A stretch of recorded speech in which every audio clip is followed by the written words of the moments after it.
Je me tiens dans la cuisine de ma mère, enveloppée par le parfum familier du thé infusé qui se mêle à la légère odeur de cire citronnée. Ses mains bougent avec une précision habituelle, soulevant la bouilloire, ajustant la flamme, fredonnant doucement tandis que la lumière du soleil traverse les rideaux en voile. De minuscules particules de poussière flottent paresseusement dans les rayons dorés, suspendues comme des souvenirs fragiles que je pourrais presque effleurer. Chaque recoin murmure l'enfance, le linoléum fissuré sous mes pieds, le papier peint jauni qui se décolle par endroits, et le pot à biscuits en forme de poule qui garde encore son précieux secret. « Maya, je te remercie d'être passée, » dit-elle en écartant une mèche argentée de son front. Même à la retraite, elle conserve cette élégance discrète, ce mélange de douceur et de rigueur que je lui ai toujours connu, vêtue de son éternel chemisier en coton clair. Je n'arrive pas à comprendre cette application bancaire. Tout était tellement plus simple avec les relevés papier. Sa voix porte à la fois la frustration et la nostalgie.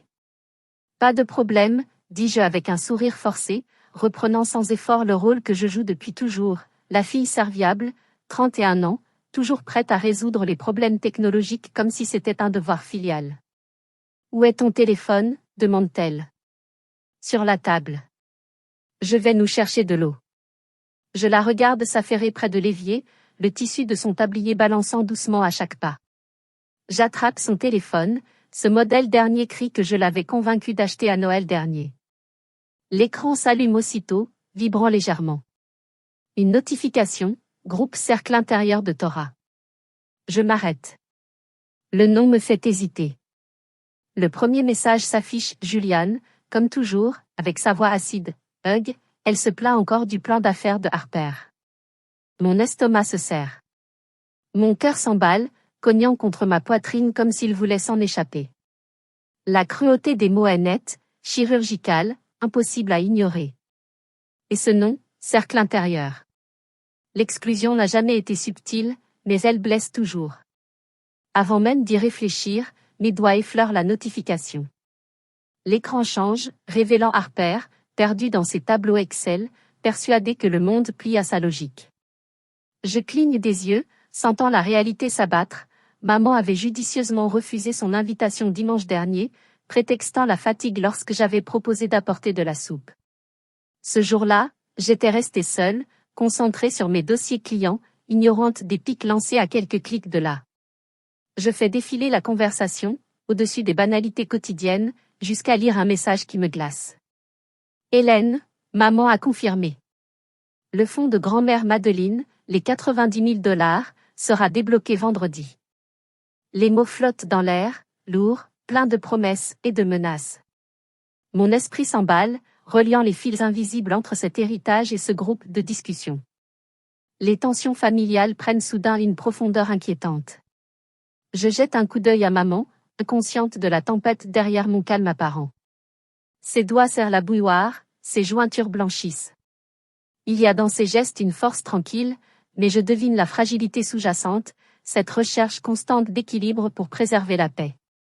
Et là, quelque part dans ce monde numérique, le cercle intérieur complote, sans se douter que la fille exclue observe, écoute, apprend les règles d'un jeu qu'elle n'a jamais voulu jouer.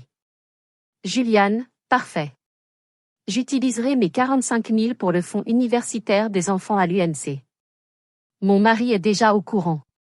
Harper, merci maman. 45 000, c'est suffisant pour mon studio. Hélène, maman, n'oublie pas, on a convenu de ne rien dire à Maya. Elle n'en a pas besoin, et ça ne ferait que compliquer les choses. C'est mieux ainsi. Les mots s'impriment dans mes yeux, chacun comme une brûlure. Ma poitrine se serre, l'air me manque, et la trahison s'enracine profondément. 90 000 $, divisés avec soin entre deux filles, excluant la troisième, réduite à un oubli, une erreur de calcul dans une cellule Excel.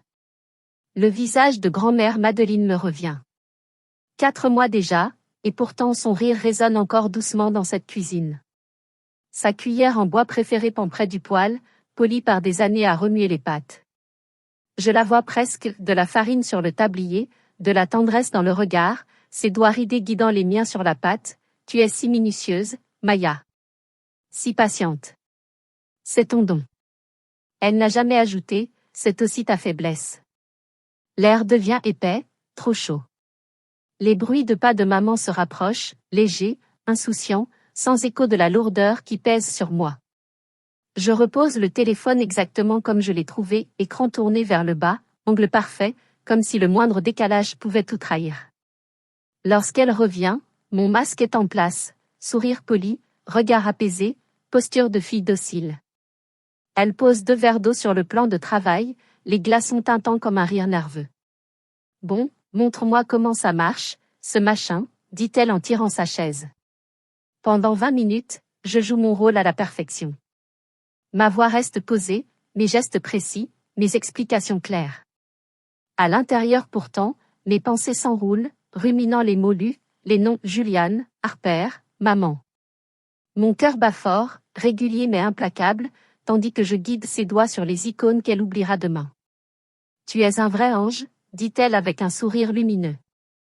Que ferait-on sans toi? Je me tiens dans la voiture, le ciel au-dessus de moi assombri par un gris profond, presque violacé, l'air chargé de l'odeur de bitume humide et d'herbes fraîchement coupées. Une question me hante depuis toujours, posée avec affection mais d'une acuité qui blesse sans qu'il s'en rende compte. Que ferait-il sans moi?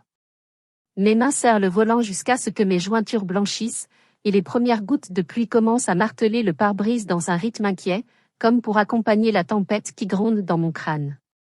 Cette question tournoie, s'amplifiant à travers des années de sacrifices silencieux, nuit passée à équilibrer des chiffres, corriger des erreurs invisibles aux yeux des autres, apaiser chaque crise qu'ils ont eux-mêmes créée. Je me revois à 16 ans, courbée sur la table de la salle à manger couverte de reçus et de traces de café, mon père marchant derrière moi. Voilà notre fille fiable, disait-il fièrement, posant une main sur mon épaule alors que je terminais leurs impôts. Fiable. Ce mot, utilisé comme une médaille, a toujours été pour moi une chaîne. Maintenant, assise dans cette voiture sous la pluie, je comprends enfin comment ce mot a façonné toute mon existence. Fiable signifiait silencieuse. Fiable signifiait oublier. Fiable signifiait supporter tout tandis que les autres prenaient ce qu'ils voulaient. Les lumières de la maison brillent faiblement à travers la bruine, chaude et dorée. Pendant un instant, je veux croire que cette chaleur m'appartient encore, mais la vérité s'impose avec plus de force. Entre ces murs, ils ont déjà décidé qui mérite quoi. Et pour la première fois de ma vie, je ressens quelque chose de plus froid que la déception, la résolution. À travers la fenêtre, Juliane et Harper grimpent dans le break de maman, leur rire perçant l'air vif de l'après-midi, porteur de la légèreté d'une vie insouciante que je n'ai jamais connue. Elle agite les mains au hasard, leur voix se mêlant au ronronnement doux du moteur. Je voulais les rejoindre, goûter à cette liberté d'un après-midi ordinaire, mais le devoir m'ancre, une chaîne faite de chiffres et de tableaux Excel. Quelqu'un devait réparer le chaos laissé par mon père, et ce quelqu'un, c'était toujours moi, la fiable, l'invisible structure qui soutient le monde des autres. Jamais la chérie, jamais celle qu'on regarde. Lorsque je me gare dans le parking ombragé de mon immeuble, le moteur qui refroidit, je n'ai pas la force d'ouvrir la portière. La réalisation pèse comme une pierre sur ma poitrine. Mes parents ne m'ont jamais aimé, ils ont chéri mon utilité. Mon esprit défile des décennies de servitude silencieuse, des soirées à démêler les comptes déséquilibrés de Harper, des après-midi à expliquer minutieusement à Juliane les stratégies d'investissement pour l'université, des week-ends à transformer le chaos informatique de papa en ordre, tandis qu'il buvait sa bière et regardait le sport, ignorant tout du travail fourni. Et toujours, ma propre voix étouffée, mes opinions avalées, mes besoins reportés, parce que la praticité était mon identité, et l'affection ne venait qu'avec l'utilité. L'appartement me paraît étranger quand j'entre enfin. Les murs semblent plus bas, l'air plus lourd, l'espace plus étroit, comme si les échos de l'approbation parentale n'avaient jamais habité ces pièces. Les meubles, jadis symboles de mon goût adulte, ressemblent maintenant à un showroom, lignes rigides, symétrie parfaite, surface stérile. Ce n'est plus un chez moi. Mon regard se pose sur le Nikon D850 soigneusement posé dans un coin, les objectifs brillants comme des sentinelles silencieuses. Les softbox sont prêts, les accessoires disposés pour le prochain projet créatif. Mes mains brûlent de les toucher. Une extravagance, avait reniflé Juliane. Technique, pas artistique, avait soufflé Harper. Mais ces outils sont à moi. Rien qu'à moi. Chaque objectif, chaque ampoule, chaque cadre représente des heures passées à façonner une part de moi-même que personne ne pouvait critiquer ou s'approprier. Je saisis l'appareil, sentant son poids rassurant dans mes paumes. Solide. Tangible. Contrairement aux promesses qui se sont évaporées autour de moi, contrairement à l'affection conditionnelle et éphémère. Une chaleur monte derrière mes yeux, un mélange de tristesse et de quelque chose de plus tranchant, une clarté cristalline, glaciale dans sa précision. Je reconnais la vérité que j'ai ignorée pendant des années. Ma vie a été un registre, chaque tâche consignée, chaque faveur rendue, chaque crise gérée, mais uniquement pour les autres. J'ai été une ressource, une fonction, un rouage dans la machine familiale. Assez. Je repose l'appareil avec soin et tire mon ordinateur portable sur la table. Mes doigts flottent au-dessus des touches, muscles tendus, cœur battant. L'instinct d'organiser, de systématiser, de réparer le chaos de la trahison surgit d'abord, mais je le mets de côté. Le contrôle a toujours été mon masque, mais maintenant l'impulsion est différente. Elle est stratégique. Calculée. Délibérée. J'ouvre un document vierge et tape ces mots, le cercle intérieur. Sous ce titre, une liste méticuleuse commence à se dessiner, un plan d'exposition, un registre non pas de chiffres mais de vérité. La lueur bleutée de l'écran éclaire mon visage, dessinant des ombres nettes le long de ma mâchoire et de mes pommettes, révélant des yeux grands ouverts, emplis d'une froide détermination. Dehors, la pluie commence à crépiter contre la vitre, rythmique, insistante, répercutant le battement de mon cœur et s'accordant à la clarté glaciale qui s'est installée dans ma poitrine. Mon appartement retient son souffle, comme s'il attendait avec moi. Chaque mur, chaque recoin silencieux semble reconnaître l'importance de ce moment. Je ne suis plus invisible. Plus un outil. Plus cette présence qu'on écarte pendant que les autres récoltent héritage, réussite, tranquillité. Ce soir, je commence la reddition des comptes, traçant la carte d'une hiérarchie qui m'a toujours négligée. La lumière de l'écran se reflète dans mes pupilles, vives et immobiles. Mes mains reposent au-dessus du clavier, frémissantes d'impatience, le silence seulement troublé par le léger sifflement de la pluie et le bourdonnement discret de l'électricité. Personne ne me sous-estimera plus jamais. La phrase serpente dans mon esprit comme une volute de fumée, s'étendant, s'enroulant, irréversible. Ce n'est pas l'argent qui blesse le plus, c'est la fracture de mon identité, cette révélation brutale que ma place dans cette famille n'a jamais vraiment existé. La compréhension s'insinue lentement, comme de l'encre qui se diffuse dans du papier. Je saisis mon téléphone, les doigts tremblants d'un mélange d'adrénaline et d'incrédulité. Il n'y a qu'une seule personne à qui je peux faire confiance pour traduire à la fois les subtilités juridiques et le désastre émotionnel qui se propage dans ma poitrine. Maya? La voix de Mark est rauque, alourdie par le sommeil.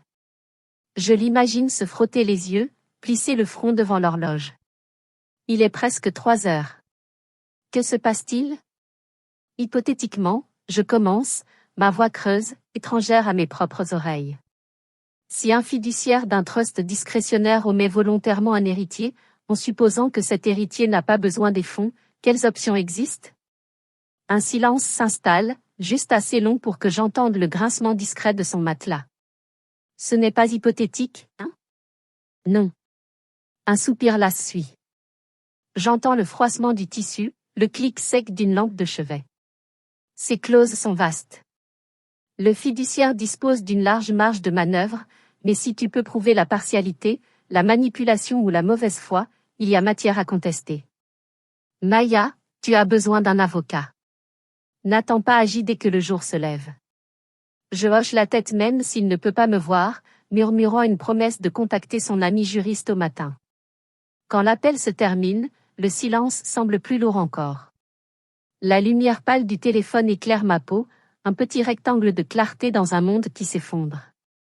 Mes pouces hésitent avant de commencer à rédiger un courriel qui pourrait venir de la version détachée, professionnelle de moi-même, celle que ma famille a toujours préférée. Maman, pour ma planification financière personnelle, pourrais-tu m'envoyer une copie des documents du trust de grand-mère Madeleine? Merci. Poli. Contrôlé. Neutre. Sa réponse arrive presque aussitôt. Il est minuit passé, mais elle est réveillée. Oh, ma chérie. C'est très compliqué. Ne t'inquiète pas pour cette paperasse ennuyeuse. On en parlera dimanche au dîner. Cette phrase familière, on en parlera, tombe comme un verdict. Elle ne signifie pas échange, mais étouffement. Elle veut dire qu'elle prépare déjà les excuses, qu'elle rassemble les troupes, qu'elle s'assure que tout le monde suive le même discours. Ma poitrine se serre. Le versement est prévu pour vendredi. 2 jours avant dimanche. Le temps que le rôti soit servi et les assiettes rangées, tout aura disparu, réparti, absorbé dans leur compte. Je fixe encore l'écran. La façon dont elle balaie le sujet d'un ton condescendant. Sa chaleur feinte. Le retard stratégique déguisé en tendresse. Ce schéma m'est aussi familier que ma propre respiration. Le téléphone vibre dans ma main. Le nom de Juliane s'affiche. Maya, pourquoi tu embêtes maman avec des questions juridiques à cette heure-ci? Tout va bien? Tu sais comme elle se stresse facilement avec ce jargon financier. Et voilà le premier mouvement de leur chorégraphie silencieuse. Si rapide. Si coordonnée. La manipulation douce sous couvert de sollicitude. L'insinuation que j'exagère, que je suis instable, voire cruelle, simplement pour avoir osé poser une question légitime. Je ne réponds pas. À la place, je sens quelque chose se verrouiller en moi. Le calme remplace la colère. Je fais défiler les messages, les captures d'écran du groupe de discussion, les notes sur le trust, le fil de mai, le texto condescendant de Juliane. Mes doigts bougent méthodiquement. Chaque fichier, chaque message, chaque fragment numérique est renommé, daté, et sauvegardé dans un nouveau dossier sur mon disque privé. Le libellé est sobre, fonctionnel, preuve. Pendant que les fichiers se téléchargent, mon reflet vacille sur l'écran noir, des yeux aiguisés, une expression indéchiffrable. Pendant des années, j'ai été la machine silencieuse de la famille, l'opératrice fiable derrière leur chaos. Mais les machines ont une mémoire. Et elles enregistrent tout point, le schéma se précise dans mon esprit comme une démonstration mathématique. Juliane, l'accomplie parfaite qui collectionne l'admiration comme des trophées. Harper, la dépendante perpétuelle enveloppée de vulnérabilité. Maman, l'apaisante anxieuse qui dissimule son contrôle sous la douceur. Et moi, le mécanisme qui fait tourner le système, celle qui répare, ajuste, recoue, jusqu'à ce qu'il ne reste plus rien à réparer sauf moi-même. Le poids de toute gratitude non rendue, de chaque effacement silencieux, pèse contre mes côtes. Je repense aux innombrables formulaires fiscaux remplis, aux heures passées à rééquilibrer des budgets, aux problèmes résolus sans jamais recevoir de reconnaissance. Ma valeur, définie uniquement par mon rendement. Dehors, l'aube est une légère traînée grise sur l'horizon de la ville. Le monde semble suspendu entre la nuit et le matin, tout comme moi, prise entre celle que j'étais et celle que je suis sur le point de devenir. L'ancienne Maya aurait peut-être fermé l'ordinateur portable, pris une respiration et tenté de se convaincre de pardonner à nouveau. Mais pas ce soir. Ce soir, le registre commence à s'équilibrer. Tous les conseils financiers que j'avais donnés si volontiers, avec tant de minutie, sous couvert de bienveillance, ressemblent désormais à un piège dans lequel je suis entré les yeux grands ouverts. Chaque tableau, chaque consultation tardive, chaque explication patiente sur les budgets et investissements autrefois symboles de mon dévouement, se transforme en registre de servitude. Quelle idiote j'ai été! Les premiers rayons pâles du lundi matin se glissent à travers les stores mi-clos, traçant des bandes de lumière sur le tapis. Je n'ai pas dormi, et pourtant mon esprit est plus acéré que jamais, chaque pensée claire, précise, non obscurcie par la fatigue. L'appartement bourdonne doucement autour de moi, le léger ronronnement du réfrigérateur, le sifflement discret de la ventilation, se mêlant au rythme de mon pouls. Je saisis l'appareil photo que j'ai longtemps chéri, celui dont il se moquait à cause de son prix, de sa technicité rigoureuse, de son existence hors de leur approbation. À travers le viseur, l'espace se transforme. Ces murs, autrefois simples lieux de passage selon les suggestions de maman, me semblent maintenant intimes, définis par ma présence. La lumière tombe différemment sur les surfaces polies, les ombres s'étirent selon des angles que je n'avais jamais remarqués, les coins sont adoucis par le potentiel. Ce n'est plus un appartement de transition. C'est un domaine, le fondement d'une vie qui m'appartient entièrement. L'appareil claque. Mes mains lingeaient sur le métal lisse un instant avant de prendre le téléphone. Chaque chiffre est choisi avec soin tandis que je compose le numéro de l'avocat recommandé par Marc. Ici Maya Torres, dis-je lorsque la standardiste répond. Je dois discuter d'un différend lié à un trust. Les mots semblent électriques sur ma langue, fermes et inébranlables. Pour la première fois depuis des décennies, je ne navigue pas dans la crise de quelqu'un d'autre, je ne médis pas, je n'apaise pas, je ne concède pas. J'agis pour moi. L'autorité dans ma voix me surprend. Ce n'est pas de l'arrogance, c'est la clarté, la confiance durement acquise de celle qui a passé des années à prouver sa compétence sans reconnaissance. Plus tard, le téléphone vibre, le nom de Juliane clignote à l'écran. Je laisse sonner 3 fois, chacune étant un petit acte de défi, avant de répondre. Allô? Ma voix est neutre, contrôlée. Maya, merci mon Dieu, commence Juliane, ses mots mielleux et précis, chacun choisi pour exprimer urgence et inquiétude. Maman est vraiment contrariée. Tu la mets mal à l'aise. De quoi s'agit-il pour le trust? Tu sais comme tu es toujours, intense à propos de l'argent. On s'inquiète juste pour toi. Une chaleur lente monte dans ma poitrine, la piqûre familière de la mauvaise interprétation, de la manipulation subtile. Les mots de Juliane sont conçus pour me faire douter de moi-même. Un gaslighting enveloppé d'une affection soi-disant fraternelle. L'ancienne Maya se serait excusée sur le champ, aurait bégayé, se serait effacée dans l'espace qu'on attendait d'elle. L'ancienne Maya aurait essayé désespérément d'apaiser, de lisser, de disparaître. Je respire lentement, laissant le calme se propager de mon diaphragme jusqu'au bout des doigts. Juliane, dis-je, mesurée et ferme. Je demande simplement un document financier. Ce n'est pas intense. C'est une pratique standard. Merci de faire envoyer cela par maman. Le silence s'étire sur la ligne, palpable et tranchant. Je l'imagine, yeux écarquillés, lèvres entr'ouvertes, le subtil rougissement de surprise. Elle s'attendait à ma soumission. Au lieu de cela, elle découvre le calme défi de quelqu'un qui a enfin cessé de se rétracter. Sa voix tremble une fraction de seconde, puis se brise. Peu importe. Maya. Et la ligne devient muette. Je pose le téléphone, remarquant avec une certaine surprise la stabilité de mes mains. La tension qui s'était accumulée pendant des semaines, des mois, des décennies commence à se détendre. Un calme étrange m'envahit, comme après une tempête, l'air clair et lourd de possibilités. Ce soir-là, j'ouvre mon ordinateur portable. Mes doigts survolent le clavier tandis que je compose un message dans le chat familial, celui où je suis reconnue comme participante, non exclue. Dîner en famille demain à 18h? J'ai des nouvelles financières importantes à partager. Chaque mot est choisi avec soin. Chaque phrase est un signal. Je ne suis plus hésitante. Je sais exactement ce que je fais. Chaque frappe, chaque pause, chaque expression soigneusement formulée affirme mon contrôle sur un domaine qui m'a été refusé trop longtemps. Pour la première fois, je ressens l'exaltation d'être l'architecte de ma propre histoire, prête à rééquilibrer le pouvoir sans aucun regret.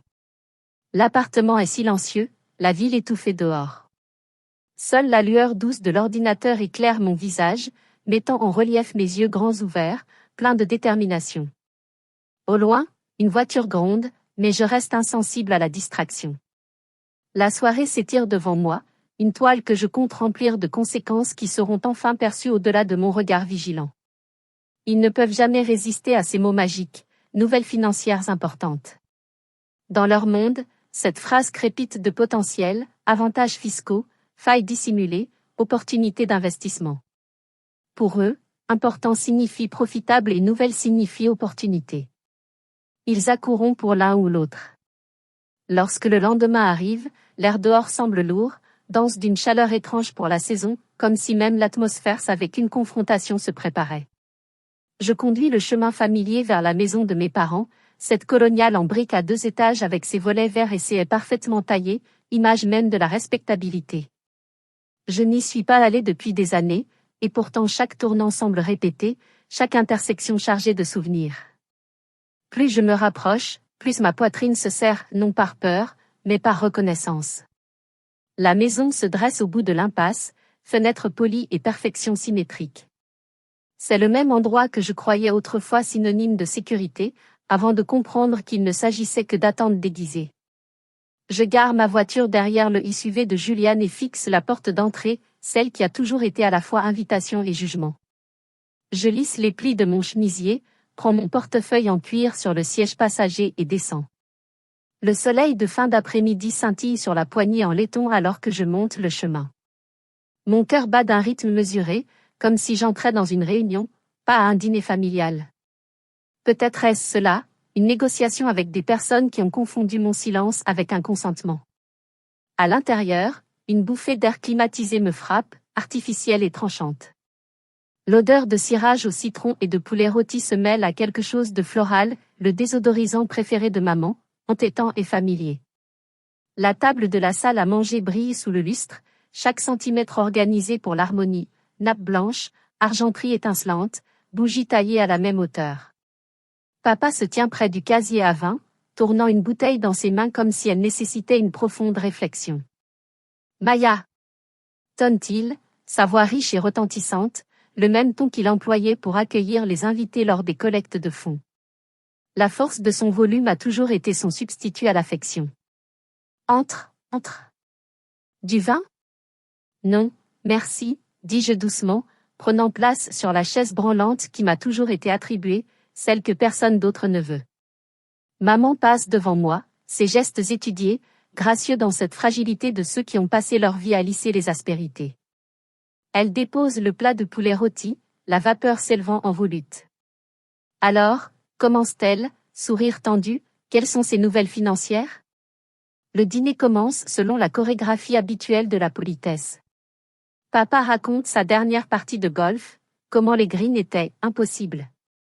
Juliane, rayonnante de confiance calculée, parle du tournoi de football de son fils aîné et de ses prétendants scouts. Harper, à moitié attentive, fait défiler son téléphone puis lâche négligemment. Une de mes œuvres pourrait être exposée dans une galerie du centre-ville. Leurs voix se chevauchent dans un rythme confortable d'autocongratulation. Je hoche la tête, mastique, avale, attends. Mon pouls bat sous la surface, chaque muscle tendu sous le poids de leur ignorance. La conversation se déroule jusqu'à ce que je ne puisse plus supporter la mascarade une seconde de plus. Je pose doucement ma fourchette, le métal résonnant doucement contre la porcelaine. Le son tranche le bavardage comme une lame. Je sais pour l'inné-circle, dis-je. La pièce s'immobilise. Les fourchettes restent suspendues. Même le bourdonnement de la climatisation semble s'interrompre. Et je sais ce que vous comptez tous faire avec les 90 000 $ de grand-mère Madeleine. La main de maman vole instinctivement à sa gorge, son expression partagée entre culpabilité et incrédulité. La mâchoire de papa se crispe, les yeux plissés derrière ses lunettes. Le téléphone de Harper glisse légèrement dans sa main, son regard fixé vers le sol. Seule Juliane bouge, ou plutôt, joue un rôle. Elle se redresse sur sa chaise, le ton maîtrisé, le visage soigneusement arrangé pour exprimer la préoccupation. Maya, écoute, commence-t-elle, son bracelet en diamant scintillant à la lumière, tu as du succès. Tu as construit une carrière incroyable. Ces mots coulent avec raison, chaque syllabe mesurée. Tu ne comprends pas à quel point c'est difficile pour nous autres. Les frais de scolarité à l'UNC sont exorbitants. Mes enfants ont besoin d'études, Harper essaie de lancer sa carrière artistique, ce n'est pas de la cupidité. Il s'agit de vrais besoins. Elle s'interrompt, laissant le silence s'étirer juste assez pour blesser. Ne sois pas si égoïste. Le mot tombe comme une gifle, invisible mais brûlant sous la peau. Égoïste. Ce terme qu'ils ont transformé en arme depuis des années, pour me maintenir à ma place, pour me faire honte chaque fois que j'osais poser des limites, pour me convaincre que donner sans compter, c'était aimer. Mon regard passe de l'un à l'autre, ces mêmes visages que j'ai soutenus des nuits entières, ceux qui m'ont appelé chaque fois que quelque chose tombait en panne, se compliquait ou échappait à leur contrôle. Déclaration d'impôts, panne d'ordinateur, planification financière, paperasse sans fin. Pendant qu'ils se reposaient, je travaillais. Pendant qu'ils vivaient dans leur confort, je comblais leur manque sans jamais protester. Je revois ces nuits projetées sur les murs de la salle à manger, moi, penché sur des tableurs, les yeux brûlants sous la lumière bleue de l'écran, tandis que dormait paisiblement. J'entends encore la voix de mon père, tu es si doué pour ça, et celle de ma mère, on serait perdu sans toi. Des remerciements légers, vite oubliés, dès que la tâche était accomplie. Ma poitrine se serre, non pas de douleur, mais de lucidité. Le brouillard de la loyauté familiale s'est dissipé, laissant place à une clarté tranchante, presque éclatante. Je soutiens le regard de Juliane. Égoïste, je répète doucement. C'est intéressant. Ma voix ne tremble pas, parce que, si je me souviens bien, c'est moi qui suis resté éveillé jusqu'à 2 heures du matin pour t'aider à déclarer tes impôts quand ton comptable t'a laissé tomber. C'est moi qui ai réparé l'ordinateur de papa la veille de sa présentation. C'est moi encore qui ai aidé Harper à organiser ses ventes d'art pour qu'elle ne perde pas sa bourse. Mais bien sûr, parlons d'égoïsme. Personne ne respire. Le silence s'épaissit, oppressant. Je sens le poids de leur regard, le frémissement des vérités que personne n'ose formuler. Maman attrape son verre de vin, sa main tremble légèrement. Maya, ma chérie, commence-t-elle, ne rendons pas les choses dramatiques. Je manque d'éclater de rire, pas parce que c'est drôle, mais parce que c'est tellement prévisible. Face à la vérité, elle parle de drame. Face à la conséquence, elle parle de malentendu. Mais cette fois, je ne la laisserai pas redéfinir l'histoire. Elle tord sa serviette entre ses doigts, le lin immaculé se froissant sous la pression. Ses jointures pâlissent, son calme vacille. Nous ne voulions pas te mettre mal à l'aise, murmure-t-elle, les yeux fixés sur la nappe. Et légalement, c'est moi la tutrice. L'air devient lourd, presque irrespirable. Papa bouge brusquement, sa chaise crisse contre le parquet ciré. Fais attention à tonton, Maya, lâche-t-il d'une voix dure, pointant sa fourchette vers moi comme un juge. Ne manque pas de respect à ta mère. C'était une décision de famille. Une décision de famille. Les mots résonnent, précis, implacables. Chaque syllabe c'est un verdict. Eux trois, maman, papa, Juliane ont discuté, décidé, planifié. Sans moi. Leur notion de famille n'a jamais inclus ma présence, seulement mon utilité. Je regarde autour de la table, lentement. Maman semble avoir vieilli d'un coup, ses traits se sont tendus, brisés. Papa, rouge de colère contenue, cache mal le tremblement de sa mâchoire. Juliane affiche ce masque de vertu offensé, comme si c'était elle la victime. Harper, elle, s'agite nerveusement, les yeux rivés sur son bracelet, muette. Une décision de famille, je répète, ma voix calme, tranchante comme une lame. Très bien. Rien n'explose. La vérité s'installe simplement, froide, définitive, comme une couche de givre sur un lac tranquille. Je me lève, lentement, la chaise grince doucement derrière moi. Merci, dis-je d'un ton presque paisible, pour la clarté. Maya, ne fais pas de scène, intervient Juliane, la condescendance glissant dans sa voix comme un vieux réflexe. Ce n'est pas nécessaire d'en faire tout un drame. Mais je me suis déjà éloignée de la table. Mes mains sont stables, ma respiration égale. Ce n'est pas la colère qui me guide, c'est autre chose, plus profond, plus pur, un détachement presque sacré. À l'entrée, je me retourne. La scène derrière moi pourrait être un tableau, ma famille figée, les regards qui se croisent, la culpabilité qui s'écrit sur les visages. Les couverts suspendus, les bouches entr'ouvertes. Ils me paraissent soudain si petits. Si fragiles. Bon appétit, dis-je doucement. La porte d'entrée se referme derrière moi avec un clic presque tendre, trop doux pour ce qu'il signifie. Pas de fracas, pas de cris. Juste une faim nette, absolue. L'odeur du poulet rôti flotte encore sur mes vêtements, se mêlant au parfum des fleurs du jardin. Dans la voiture, je garde les mains posées sur le volant. La nuit de printemps bourdonne autour de moi, le chant des grillons, la lumière discrète des lucioles. À travers la grande fenêtre de la salle à manger, j'aperçois des silhouettes s'agiter, des gestes nerveux. Ils parlent de moi, évidemment. Inventant des explications, remodelant les faits, réécrivant les intentions. Mais leurs voix, désormais, ne peuvent plus m'atteindre point pour la première fois, je les vois tels qu'ils sont non pas comme mes repères, ni comme mes protecteurs, mais simplement comme des êtres humains liés par la routine et la commodité, enfermés dans leur vieille habitude de hiérarchie. Des gens qui ont confondu le droit avec l'amour. Des étrangers, portant les visages de mes parents et de mes frères et sœurs. Plus je reste immobile, plus tout devient limpide. Ils n'ont jamais pris parce qu'ils en avaient besoin, mais parce qu'ils étaient convaincus que je ne résisterais jamais. Que je resterais prévisible, docile, gérable. Leur bouc émissaire silencieux. Leur soutien permanent.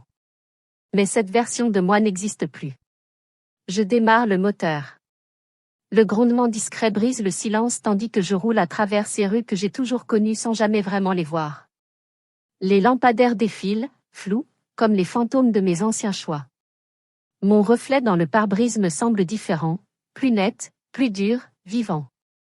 Quand j'arrive chez moi, le silence a quelque chose de sacré. J'enlève mes chaussures, pose mes clés sur le comptoir, et me dirige droit vers mon bureau. L'écran s'allume sous mes doigts.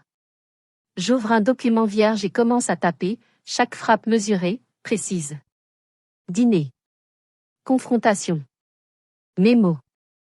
J'écris tout, chaque mot, chaque expression, chaque silence plus éloquent que 1000 phrases. L'ordre exact des événements, la tonalité de leur voix, la manière dont l'air s'est épaissi quand j'ai prononcé « cercle intérieur ». J'enregistre chaque détail comme une preuve, non comme une émotion. Ma mémoire, autrefois alourdie par les sentiments, devient un registre de faits. Quand j'ai terminé, j'ajoute un titre, une date, et je sauvegarde le fichier sur mon disque sécurisé. Puis je le joins à un courriel, accompagné des documents de la fiducie, de mes captures d'écran et de mes notes d'enquête, avant de l'envoyer à l'avocat spécialisé en succession que Marc m'a recommandé. Le souffle électronique du message quittant ma boîte d'envoi ressemble à une respiration que je retiens depuis des années. 1 heure plus tard, mon téléphone vibre sur le bureau. Un message. Objet, demande sur la fiducie urgent. Maya. J'ai examiné les documents. Les éléments sont solides. Ce que votre mère a fait pourrait constituer une violation de son devoir fiduciaire. Il me faut analyser l'intégralité du texte de la fiducie et les relevés bancaires. Ne les contactez plus avant notre entretien demain. Je prends le relais. Je fixe l'écran longuement, relisant ces mots encore et encore. La tension dans ma poitrine se relâche. Pour la première fois, je ne suis pas celle qui répare les erreurs des autres. Je poursuis la justice pour moi-même. Dehors, l'aube effleure l'horizon, un dégradé de gris et de rose glissant à travers les stores. Mon reflet dans la vitre me semble transformé, plus âgé, plus stable, plus vrai. Je referme l'ordinateur, m'adosse à la chaise et murmure dans le silence. Enfin. Ils ont l'avantage juridique avec la clause discrétionnaire. Sur le papier, ils peuvent presque tout justifier. Mais ce mémo, ce dossier méticuleusement conservé de leurs messages et dissimulations, dévoile leur collusion avec une clarté implacable. Mes doigts frôlent mon appareil photo posé dans un coin, poids familier, présence rassurante. Depuis des années, ils méprisent cet équipement, un caprice coûteux, un passe-temps futile, une distraction. Ils n'ont jamais compris que c'était ma preuve de liberté, l'unique domaine où je crée pour moi, où je possède ce que je produis. Que désirez-vous, Madame Torres ? Demande mon avocat, sa voix calme et professionnelle, dénuée de tout jugement. Je reste silencieuse un moment, les yeux sur la caméra. Que veux-je, vraiment ? Je prends une inspiration lente, puis je tape, je veux ma part. Et ensuite, je veux être libre. L'accord de règlement et de renonciation s'affiche à l'écran. Sec, méthodique, dénué d'émotion. Chaque phrase, chaque clause est pesée. Les années de colère contenue, les nuits passées à réparer leurs fautes, les sacrifices silencieux, tout est réduit à l'essentiel, ce qui m'est dû. Ma part, 1/3 de l'héritage de grand-mère Madeleine, soit $30 000. En échange, une clause me libérant de toute réclamation future contre ma mère. Pas de spectacle. Pas de piège. C'est simple, avait dit mon avocat. Aucun juge ne verrait là un abus. Vous demandez uniquement ce qui vous revient. Je fixe le bouton envoyer. Pendant 60 secondes, je doute, je respire, j'hésite. Puis je clique. Le message s'envole, atteignant les boîtes mail de ma mère, de Juliane et de mon avocat. Un léger bip confirme l'envoi. Je referme le couvercle de l'ordinateur et lève les yeux vers le plafond, immobile, dans l'attente. Les minutes s'étirent en heures. Le silence devient dense, presque vivant. Je rafraîchis ma boîte de réception sans cesse, vérifie mon téléphone toutes les 10 secondes, écoute l'horloge battre au-delà du dîner, du crépuscule, jusque tard dans la nuit. Aucune réponse. Je les imagine, réunis quelque part, consultant leurs avocats, manigançant, cherchant comment manipuler encore la vérité. Mais cette fois, je ne fais plus partie du scénario. Le sommeil vient par fragments. Des ombres rampent sur le plafond tandis que je dérive entre veille et repos, le bourdonnement de la ville dehors résonnant avec mes pensées agitées. Lorsque l'alarme, ou peut-être l'instinct, me tire du sommeil à 6h17, ma main se tend machinalement vers mon téléphone. Je m'attends à un message juridique, à la place, une notification rouge familière clignote sur Instagram. Harper. Mon pouce hésite, et mon estomac se noue. L'écran s'illumine, elle me fixe, les yeux rougis, une larme parfaite traçant la courbe de sa joue. La pose, l'éclairage, l'inclinaison calculée de son visage, tout est étudié. Une vulnérabilité mise en scène. Tellement le cœur brisé, écrit-elle. J'essaie de suivre mon rêve et de lancer ma propre entreprise, mais ma propre sœur essaie de me priver de mon financement. Certaines personnes préfèrent l'argent à la famille. Les mots sont petits sur l'écran, mais ils frappent comme la foudre. Mes mains tremblent, le téléphone glisse presque entre mes doigts. Je relis la légende, encore et encore, comme si la répétition pouvait révéler une vérité cachée. Les commentaires affluent déjà, des amis compatissants, des noms familiers, des camarades d'enfance exprimant leur choc, leur indignation, leur jugement. La condamnation est instantanée, publique, amplifiée. Avant même que je puisse assimiler l'attaque, mon téléphone vibre de nouveau. Un message, puis un autre, puis encore un autre. Tente des bras, Maya, qu'est-ce que j'apprends? Tu harcèles Harper? Oncle Tom, déçu d'apprendre que tu causes des problèmes à tes sœurs. Cousine Rachel, la famille doit passer avant tout. Tes parents t'ont mieux élevé que ça. Les notifications s'enchaînent, chaque message une flèche numérique, une accusation répétée par une famille qui préfère la fiction au fait. Mon estomac se tord, et pendant un instant, je sens remonter ce vieux poids, celui qui me faisait plier les chines, taire ma voix, douter de mes propres perceptions. Puis je me souviens du mémo, des captures d'écran, des preuves soigneusement conservées, et des mots de mon avocate résonnent dans ma tête, c'est votre part. C'est votre droit. Je me redresse, prends une respiration lente et mesurée. Ils peuvent manipuler les apparences, jouer la tragédie sur les réseaux, se peindre en victime, mais ils ne peuvent pas effacer ce que je sais, ni altérer les faits que je détiens, ni m'empêcher de réclamer la justice que j'ai méritée. L'avalanche continue. À 7 heures du matin, mon téléphone est devenu radioactif dans ma main, une petite boîte ouvrant sur un univers déformé où je suis la méchante d'un récit que je n'ai jamais choisi. Chaque vibration apporte une nouvelle accusation, une nouvelle morsure, un rappel cruel que la perception voyage toujours plus vite que la vérité. Je ne réponds à personne. Au lieu de cela, j'agis avec précision, presque mécaniquement. Je documente tout. Les captures d'écran s'accumulent, la publication de Harper, les commentaires, les messages, les insinuations déguisées en inquiétude. Je regroupe le tout dans un dossier nommé avec soin, campagne-diffamation-publique. Nommer, c'est reprendre le contrôle, c'est comme étiqueter un échantillon avant de le placer sous microscope. Une fois l'archive numérique prête, je la joins à un courriel que j'envoie à mon avocate, accompagné d'une seule phrase.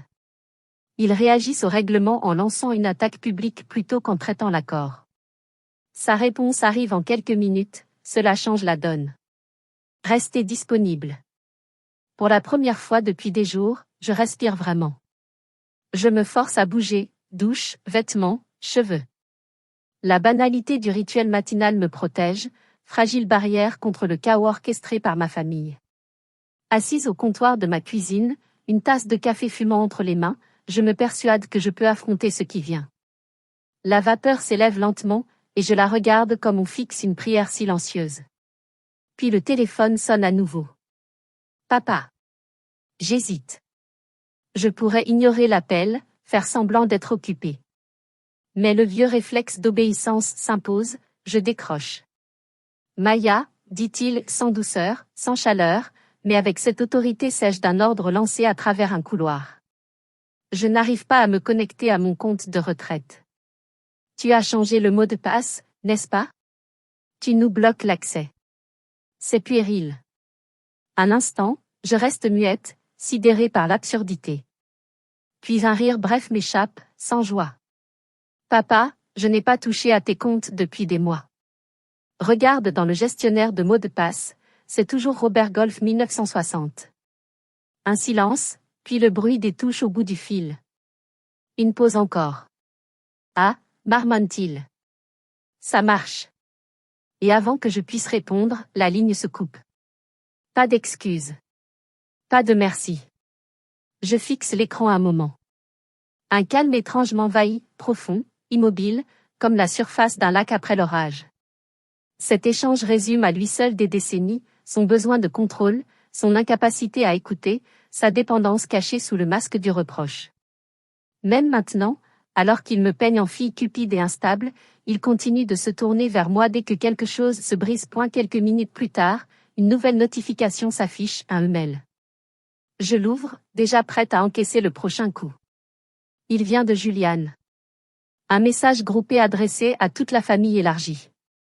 Elle a voulu faire preuve de ruse, m'ajoutant en copie cachée, sans réaliser que je peux voir la liste complète des destinataires. Une erreur de débutante. Nous sommes très inquiets pour Maya, commence le message.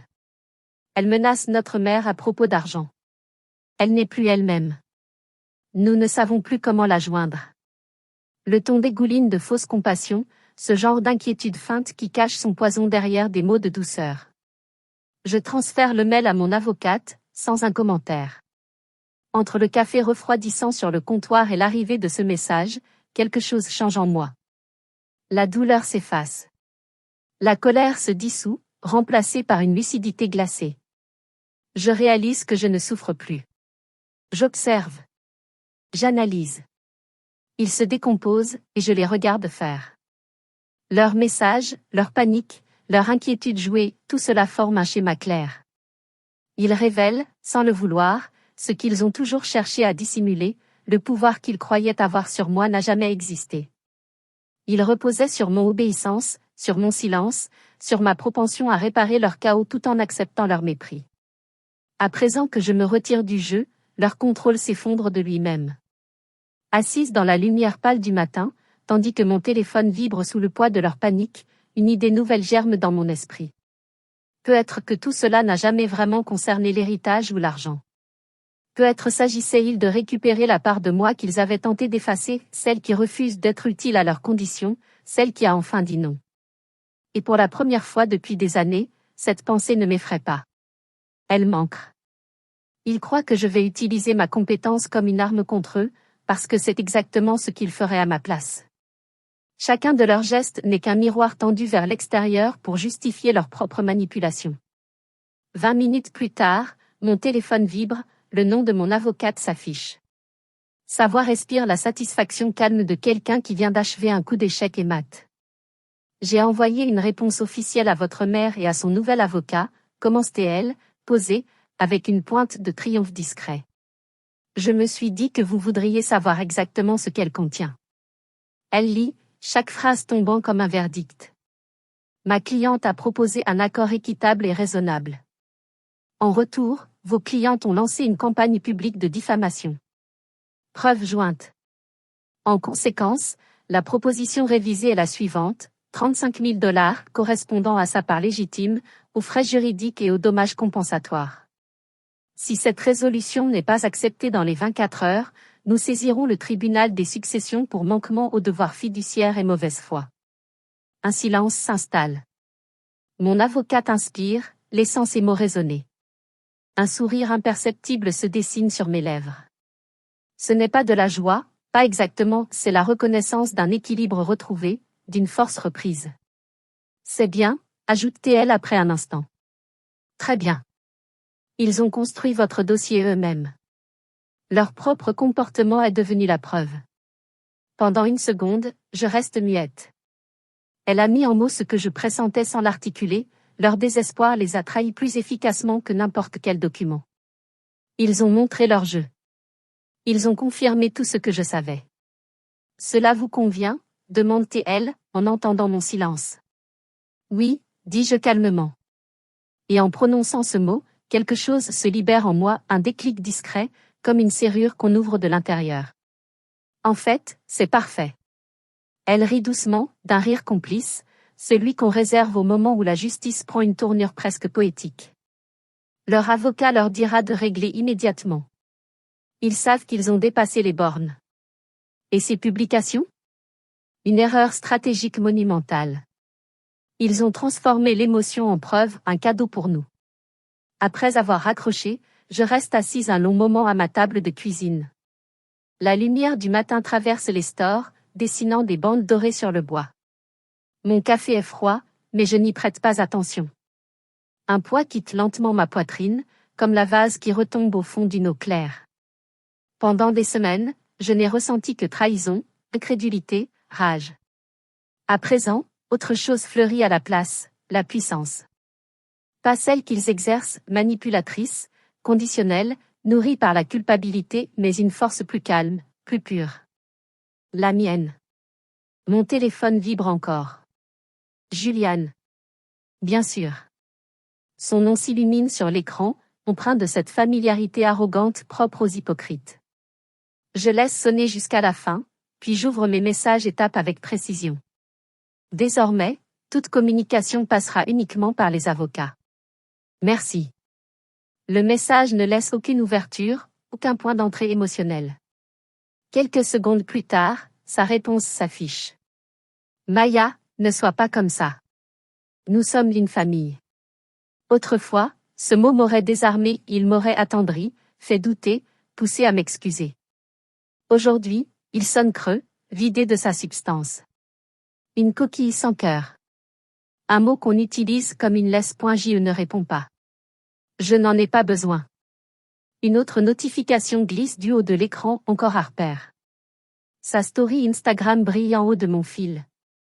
Sur un fond de musique douce et de lumière parfaite, elle se montre à moitié dans l'ombre, les yeux grands ouverts et blessés. La légende dit. Faire face à un parent toxique est épuisant. On essaie d'aider, mais il déforme tout. Parfois, aimer signifie prendre du recul avant qu'il ne te détruise. C'est un cours magistral de martyr mis en scène. Je fais une capture d'écran automatiquement et la dépose dans mon archive qui ne cesse de croître, une nouvelle preuve, une nouvelle pièce dans la mosaïque de manipulation. Mais pour la première fois, je ne ressens rien. Aucune douleur. Aucun feu derrière mes yeux.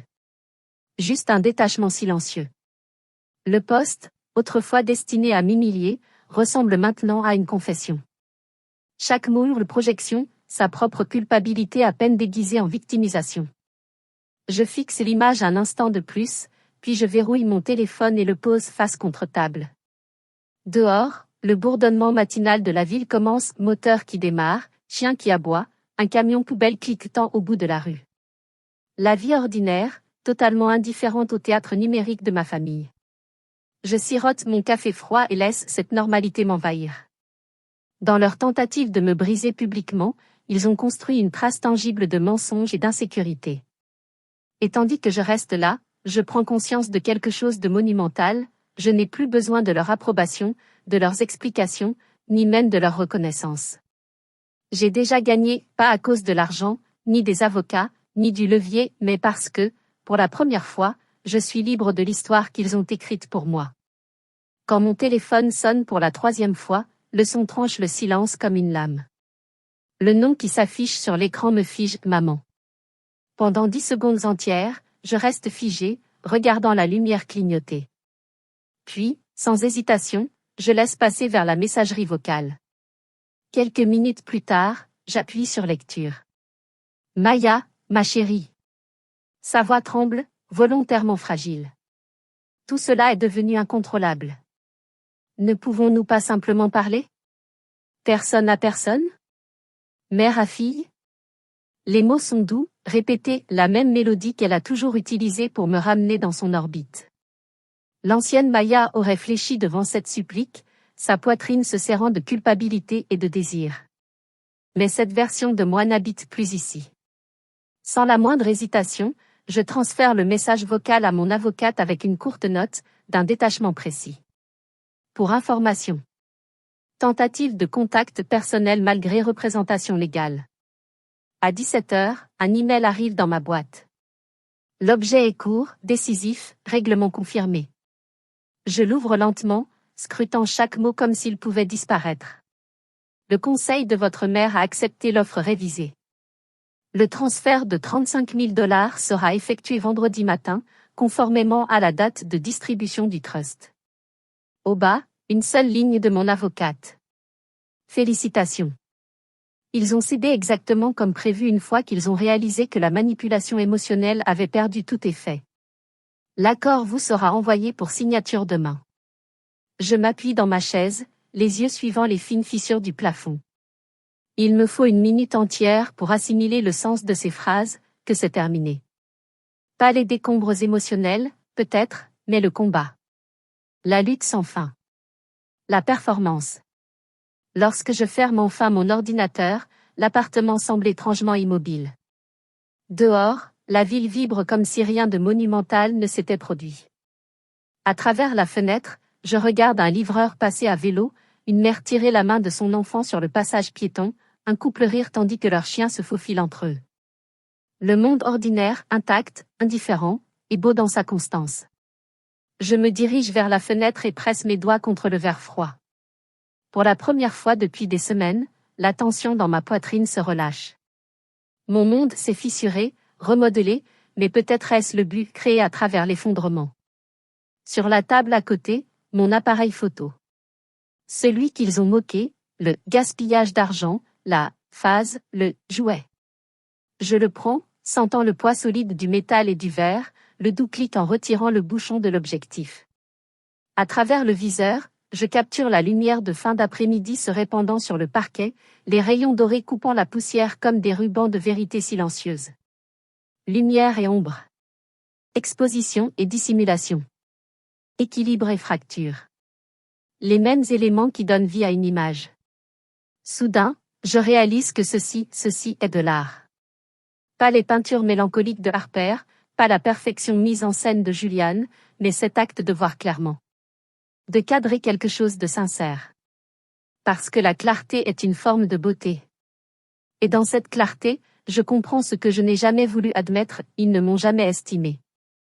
Seulement mon utilité, ma fonction, mon efficacité. Ils ont confondu fiabilité et amour. Mais en tentant de m'effacer, ils m'ont offert la liberté sur un plateau d'argent. Le vendredi matin arrive avec le bourdonnement discret de la routine. Café qui coule, toast qui saute, lumière filtrant à travers les rideaux. Mon téléphone, face contre le comptoir, vibre une fois, puis une seconde. Le nom qui clignote sur l'écran me coupe le souffle, maman. Elle contourne son avocate. Je sais que je ne devrais pas répondre. Chaque partie rationnelle de moi crie de laisser passer la messagerie vocale une fois de plus.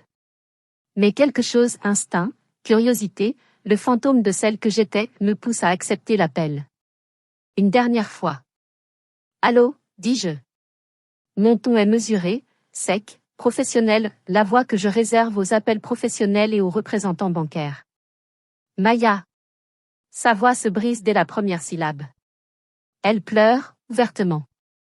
Les sanglots passent à travers le téléphone, épais et humide, conçu pour me percer. Ma chérie, s'il te plaît. Tu déchires cette famille. Pour de l'argent, Maya. Pour de l'argent. C'est vraiment ce que tu veux? Je ne dis rien. Le silence est un pouvoir qu'elle ne reconnaît pas. Lorsque la pause s'étire trop longtemps, elle la remplit, comme toujours. Ta grand-mère serait tellement honteuse de toi. Madeleine croyait que la famille passait avant tout. Toujours. Et maintenant tu amènes des avocats et des menaces dans nos vies. Est-ce ce qu'elle aurait voulu? Alors qu'elle parle, un cardinal se pose sur le rebord de ma fenêtre, ses plumes rouges brillantes sous la lumière pâle du matin. Ma gorge se serre un instant. Grand-mère Madeleine adorait les cardinaux. Elle disait qu'ils portaient des messages des personnes que nous avions perdues. Je l'observe incliner la tête, calme, intrépide. Étrange timing, je pense. Ou peut-être pas. Laisse tomber, Maya, continue ma mère, sa voix s'adoucissant à nouveau, glissant dans ce ton de vertu fatiguée. Sois la plus grande. Tu as toujours été celle qui tient tout ensemble. C'est qui tu es. Voilà la phrase tatouée sur toute ma vie. Sois la plus grande. Traduction, absorbe la douleur, avale l'injustice, maintiens la paix à tout prix. Je sens quelque chose bouger en moi, pas de la colère, pas du chagrin, mais de la clarté. Une certitude nette et froide. Maman, dis-je doucement, les mots mesurés et délibérés. Tu as déchiré cette famille en prenant des décisions en secret. Toi et ton cercle intérieur avez décidé que je ne comptais pas. Je ne détruis rien. Je ne fais que présenter la facture de ma sortie. Un souffle aigu à l'autre bout du fil. Maya, ce n'est pas juste. Non, interromps-je, doucement. Ce qui n'est pas juste, c'est de prétendre que la trahison est de l'amour. Son ton change instantanément, la chaleur disparaît. La douceur s'évanouit de sa voix, remplacée par cette acuité que je reconnais depuis les disputes d'enfance. Ce n'est plus une discussion entre toi et moi. Tu es cruel. Parle à mon avocate. Sa voix s'élève, désespérée maintenant, craquant de fureur. Ne t'avise pas de me raccrocher au nez après tout ce que nous avons fait pour toi. Clic. L'appel se termine sur un doux carillon électronique, presque anticlimatique. Je fixe l'écran un instant, mon reflet faible dans le verre noir. Mes mains sont stables. Mon pouls calme. 31 ans et je n'ai jamais raccroché à ma mère. Pas quand elle m'accusait d'ingratitude, pas quand elle réécrivait l'histoire pour se faire passer pour la martyre, pas même quand elle prenait des décisions qui me coûtaient des morceaux de moi-même. Mais cette fois, je ne ressens ni culpabilité, ni panique, ni besoin de justifier ou d'expliquer. Juste une paix tranquille et expansive.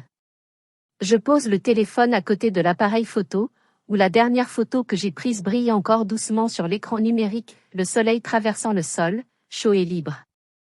Et pour la première fois de ma vie entière, je réalise quelque chose de simple et d'extraordinaire. Je suis libre, pas parce qu'ils ont payé ce qui m'était dû, mais parce que je n'ai plus besoin de rien de ce qu'ils peuvent offrir.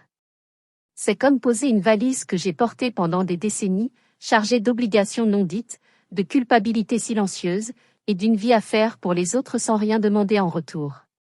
Le cardinal qui s'était posé sur mon rebord quelques instants plus tôt prend son envol, ses ailes rouges brillant dans la lumière pâle, me laissant avec le léger écho de son mouvement. Je retourne à mon café. Il est froid maintenant, amer et peu appétissant, mais je le bois quand même, un rituel, un petit acte de défi. Je le laisse descendre dans ma gorge comme si j'avalais les derniers vestiges de l'ancienne vie que je n'ai jamais demandé. 20 minutes plus tard, mon téléphone vibre encore. Cette fois, c'est mon avocate.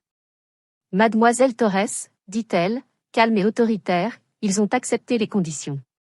35 000 $ seront transférés aujourd'hui, en accord avec la distribution du trust. Ils demandent une renonciation complète de toute réclamation. Je souffle lentement, laissant le poids de la nouvelle s'installer sur moi. Oui, réponds-je, ma voix stable. Elle hésite légèrement, comme surprise par ma réponse nette et sans détour. Il semble que le conseil de votre mère les ait convaincus que c'était l'option la moins dommageable. Dois-je procéder? Oui. Préparez les documents immédiatement. Les heures passent au rythme tranquille de la routine. Je vais au travail, m'immergeant dans le flux familier des échéances et des chiffres. Je dépose des extensions fiscales, calcule des estimations et vérifie les dossiers clients. Pour le déjeuner, je rencontre Marc. Il me scrute par-dessus la table, les sourcils froncés. Ça va, demande-t-il, l'inquiétude perceptible dans sa voix. Oui, ça va, réponds-je, et pour la première fois depuis des mois, ce n'est pas un mensonge. Plus tard dans l'après-midi, mon téléphone émet une alerte bancaire. Je le prends. Mes yeux s'écarquillent. Virement confirmé, 35 000 $. L'argent n'est plus une idée abstraite. Il repose dans mon compte, tangible, réel. Pas seulement les 30 000 $ qui m'étaient dus, mais 5 000 $ supplémentaires, un supplément pour l'audace qu'ils ont eu de salir ma réputation. Je fixe ce chiffre à un long moment, 35 000 $. Assez pour sécuriser l'atelier d'Harper sans peur, assez pour couvrir une partie des frais de scolarité des enfants de Julian, assez pour me racheter ma liberté d'un seul geste net. Je m'installe devant mon ordinateur portable, les touches froides sous mes doigts, et je commence à rédiger un email. À Hélène, Robert, Julian, Harper.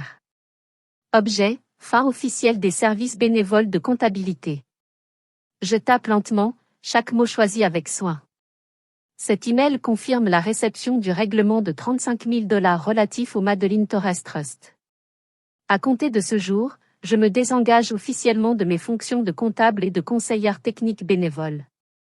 Je marque une pause, respirant profondément. Ce n'est pas de la vengeance. Ce n'est pas de la rancune. C'est une frontière claire, longtemps attendue, enfin gravée dans le texte.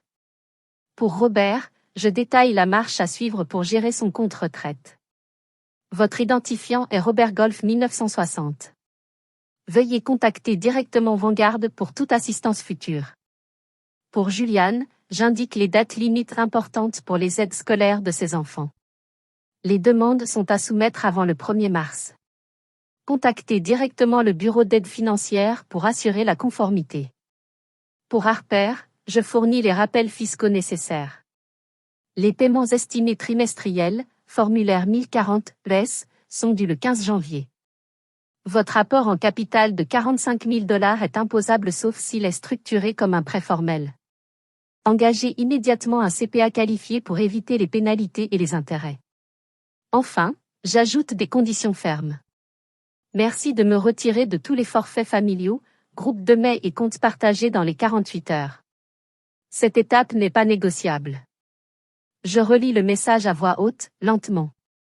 Chaque phrase résonne avec l'autorité que j'ai enfin conquise. C'est mesuré, clair, indiscutable. Sans supplication, sans justification, sans adoucissement. Je clique sur Envoyer. Le curseur clignote un instant, puis disparaît emportant avec lui des décennies de travail, de loyauté et de sacrifices ignorés directement dans leur boîte mail. Je m'appuie contre le dossier de ma chaise et laisse mon regard dériver vers le coin de la pièce où repose mon appareil photo. L'objectif capte la lumière déclinante, silencieux témoin de ma patience, de ma passion et de ma persévérance. Cet outil, autrefois moqué, incarne désormais tout ce que j'ai gagné seul, non par manipulation, ni par devoir, mais par rigueur, discipline et refus de me laisser diminuer. L'appartement est calme, seulement troublé par le ronronnement du réfrigérateur et le passage lointain d'une voiture. L'air sent le café, le papier et les nouveaux départs. Dehors, un chien aboie. Au loin, un train siffle. Le monde continue, indifférent, et pour la première fois, je m'en moque. J'ai taillé un espace où je ne rende compte qu'à moi-même, à mon travail et à ma vision. Je me verse une autre tasse de café, savourant sa chaleur qui se répand dans mes mains. J'ouvre mon carnet et commence à noter les projets que j'ai repoussés pendant des années, des photos à prendre, des voyages à planifier, des créations à explorer sans le regard ni l'approbation de personne. Cela semble vaste, infini, exaltant. La liberté a un goût étrange, mais je la tiens comme un bijou fragile dont je connais enfin la valeur.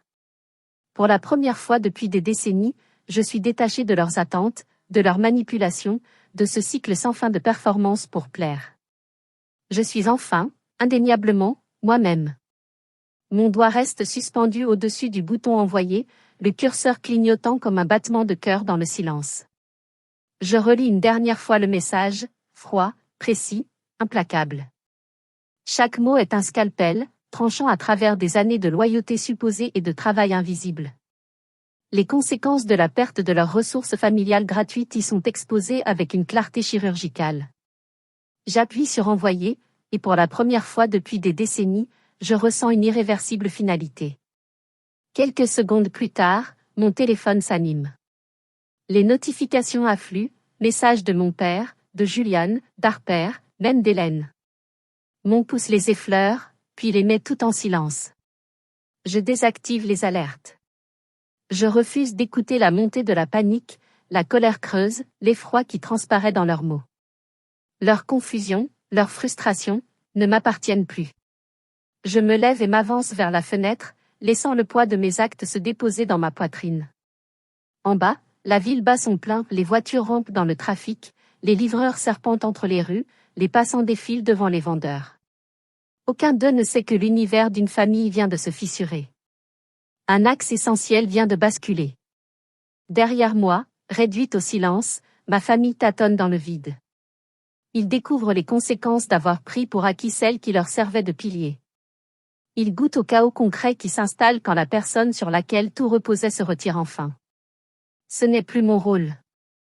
Leurs mots de passe, leurs formulaires, leurs échéances fiscales, leurs erreurs d'investissement, leurs tableurs paniquées, tout cela ne me concerne plus. Une vague de réalisation me submerge, presque vertigineuse par son intensité. Les heures passées à corriger les transferts erronés de Robert, à démêler les reçus labyrinthiques d'Harper, à expliquer patiemment les procédures FAFSA à Juliane pendant qu'elle défilait distraitement sur son téléphone, tout cela appartient enfin uniquement à ma mémoire, plus à ma responsabilité. Je saisis mon appareil photo, celui qu'ils avaient rabaissé comme un caprice futile, et le tiens précieusement dans mes mains. Le métal est chaud, solide, vivant. Je fais tourner l'objectif, ajuste l'ouverture et la mise au point, et cadre la ville au-delà de ma fenêtre. Chaque bâtiment, chaque rue, chaque passant devient une scène que je capture pour moi seul. Clic, le bruit de l'obturateur est une ponctuation, une déclaration. Définitive. Je le ressens dans ma poitrine, c'est le véritable héritage de grand-mère Madeleine. Pas son argent, pas ses comptes, pas les registres soigneusement cachés qui régissaient la hiérarchie familiale, mais la liberté de me choisir moi-même. Pour la première fois, je comprends à quoi ressemble cette liberté, le soleil ininterrompu inondant les parquets polis, le bourdonnement discret de la ville poursuivant son rythme, l'absence de contraintes pesant légèrement plutôt qu'écrasante. Je me détourne de la fenêtre et m'installe devant mon ordinateur portable. Les doigts volants sur le clavier, je commence à rechercher des locaux commerciaux dans le centre-ville de Raleigh. Studio de photographie, tarifs de location, espace de coworking, fournisseur d'équipements, licence professionnelle, nom de domaine, la graine de l'indépendance prend racine.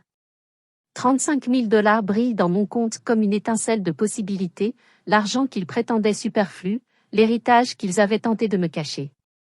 Maintenant, il servira à construire la vie que je voulais, la vie que j'ai gagnée. Le téléphone vibre encore. Hélène. Je vois le nom, mon pouce hésite une seconde, puis je fais glisser pour refuser. Silence. Le cercle intime, cette machine de manipulation soigneusement construite, tourne dans la confusion sans sa pierre angulaire. Je suis absente, et le mécanisme vacille. Je repose le téléphone et me place au centre de mon appartement. La lumière du soleil traverse les baies vitrées, dorant chaque surface, se reflétant sur le métal de mon appareil, rebondissant sur le parquet poli. Les particules de poussière flottent paresseusement dans les rayons dorés, chacune suspendue comme un petit monument aérien à la patience et à la persévérance. Pour la première fois, je ne me mesure pas aux attentes des autres. Je ne me plie à aucun récit. Je suis entièrement, sans compromis, moi-même. Chaque coin de l'appartement, chaque rayon de lumière, chaque instant capturé dans l'objectif confirme cela. Et dans ce nouveau silence, je comprends que la liberté n'est pas seulement une absence, elle est active.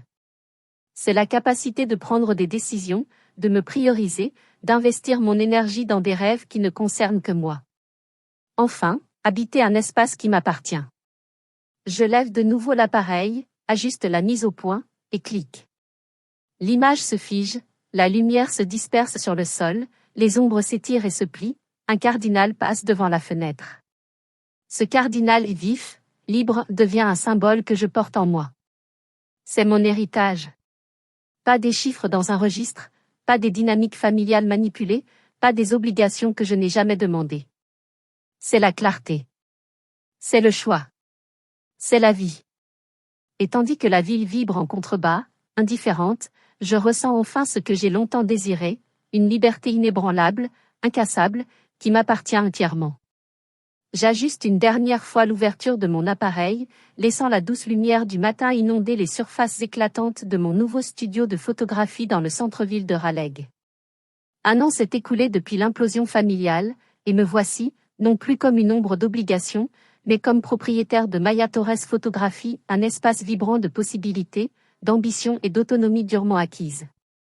Les 35 000 $ du règlement, jadis jugés superflus par mes proches, se manifestent maintenant dans chaque détail autour de moi, éclairage professionnel, objectif capturant les nuances que j'avais hâte d'explorer, un mur de fond peint de tons apaisants invitant à la créativité plutôt qu'au jugement, et des bureaux arrangés avec soin pour inspirer à la fois organisation et imagination.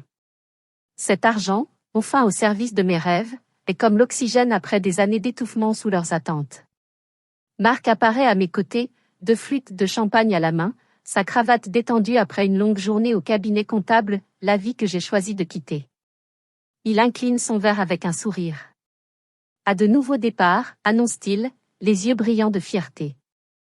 À cet incroyable espace, réponds-je, faisant teinter légèrement mon verre contre le sien. Il siffle doucement, parcourant le studio du regard. Bien mieux que ce cubicle écrasant chez Pritchard et Son. Honnêtement, Maya, c'est impressionnant. Il désigne la zone d'accueil, où les portfolios encadrés des clients sont exposés comme des trophées. Tu es sûr de pouvoir gérer la comptabilité ici? L'entrepreneuriat est une bête à part entière. Je ris, un son libéré de toute prudence qui m'avait jadis assombri. Je maîtrise la situation. Je tape sur mon ordinateur portable, où des tableaux détaillés suivent avec précision revenus, dépenses et réservations. Mes compétences en comptabilité, affinées pendant des décennies au service des autres, me servent désormais à moi. Chaque formule, chaque tableau croisé dynamique, chaque note soigneusement rédigée se traduit directement en autonomie et pouvoir. Marc sourit, levant son verre en un geste d'admiration silencieuse. 2 talents parfaitement appliqués, alors. Je le guide vers un mur où sont exposées mes dernières séries de portraits d'entreprise. Des visages de PDG, de cadres, d'entrepreneurs, tous autrefois intimidants, tous maintenant clients payant le prix fort pour ma vision, mon regard. L'ironie est délicieuse, la compétence que ma famille qualifiait de hobby frivole est celle qui me légitime professionnellement, socialement et créativement. Je te l'ai dit. Marc s'arrête dans l'embrasure de la porte, le visage adouci. J'ai vu ton article dans Raleigh Today. 40 moins de 40. Pas un petit accomplissement. La fierté m'illumine comme un rayon de soleil traversant une vitre. La reconnaissance de l'année dernière n'était pas pour mes talents comptables, ni pour résoudre discrètement des crises que personne d'autre n'oserait toucher. Elle était pour avoir construit une entreprise créative prospère entièrement à partir de zéro. Pour être sorti de l'ombre des autres et oser vivre authentiquement. Merci de croire en moi quand je doutais de moi-même, dis-je sincèrement. Après le départ de Marc, Amber, mon assistante, attire mon regard, le front plissé alors qu'elle fait défiler son téléphone. Elle a 24 ans, est talentueuse et farouchement ambitieuse, avec cette même passion pour la photographie que je me souviens avoir ressentie à son âge. Tout va bien, je demande. Elle souffle bruyamment. Mon père, encore un sermon.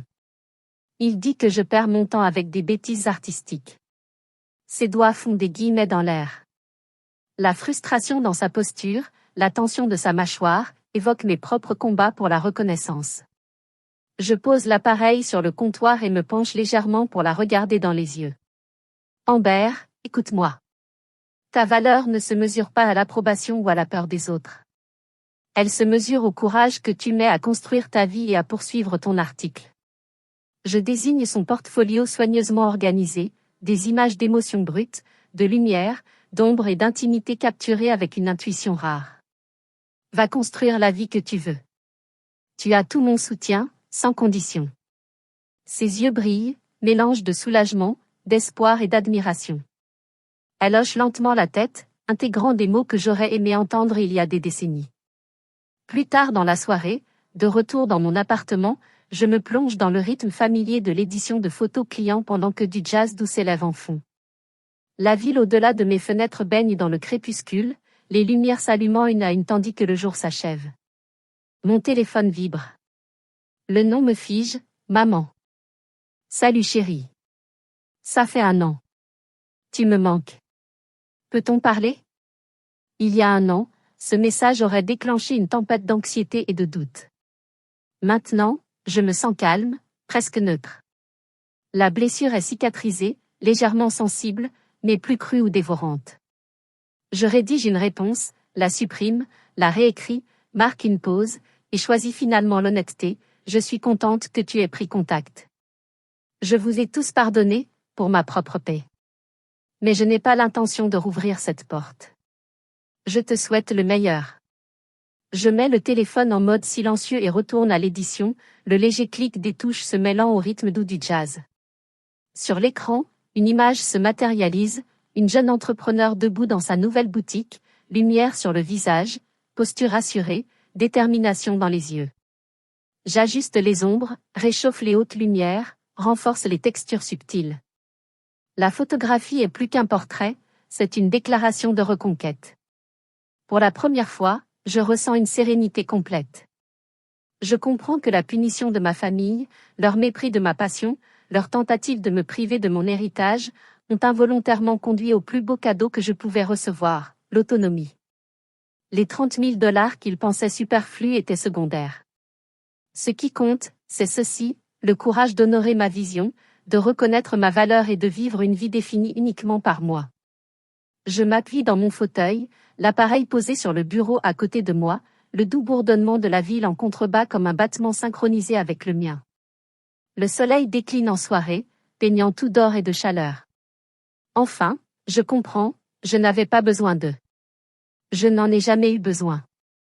Ce dont j'avais besoin a toujours été en moi, résilience, clarté, créativité et audace pour devenir pleinement, sans compromis, moi-même.